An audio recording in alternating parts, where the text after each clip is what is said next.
Hi, welcome to Angel Property Managers again.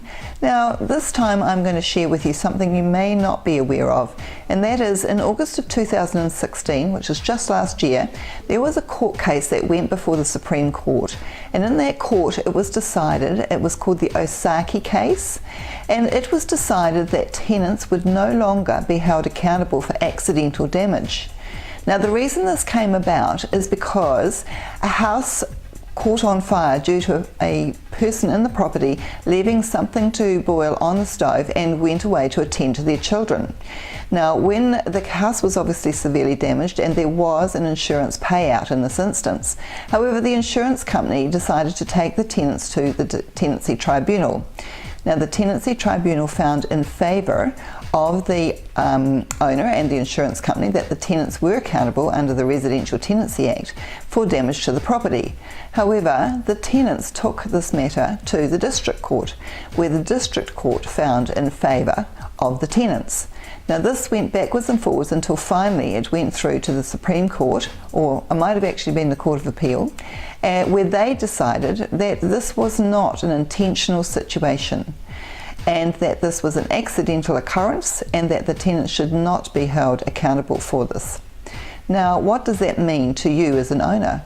Well, that means that if a tenant accidentally breaks the door handle or makes a hole in the wall or damages, the garage door, breaks a window, any of those things, we have to prove that it was deliberate.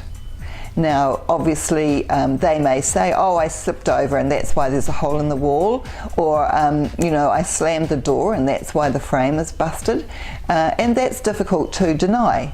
So we have to be very clear now as to what we gauge to be accidental, and whenever we go to a tenancy tribunal or we're claiming costs out of a bond, if a tenant contests that and we do go to the tribunal, we have to prove. Now obviously if we have many holes in the walls, we can say that's deliberate, because many holes is obviously not an accident.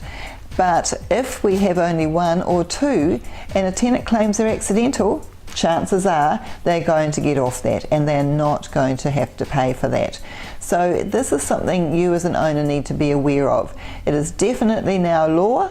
There is nothing we can do to change it. There are things happening into Parliament to look at a line that we can draw, like if a tenant drops a wine on the floor. Now they would claim, well, it was an accident, it fell over, or and it's a red wine and it's left a nasty stain. However, one could say that that's careless. And so there are some slight definitions that we as a property management company in connection with other property management companies are looking at going through the legal process to look at a more defined way of judging accidental versus carelessness. So that's just some information for you to help you. Once again, always consider getting your property professionally managed, because we are the experts. We know how to define accidental versus deliberate. So please give us a call, Angel Property Managers.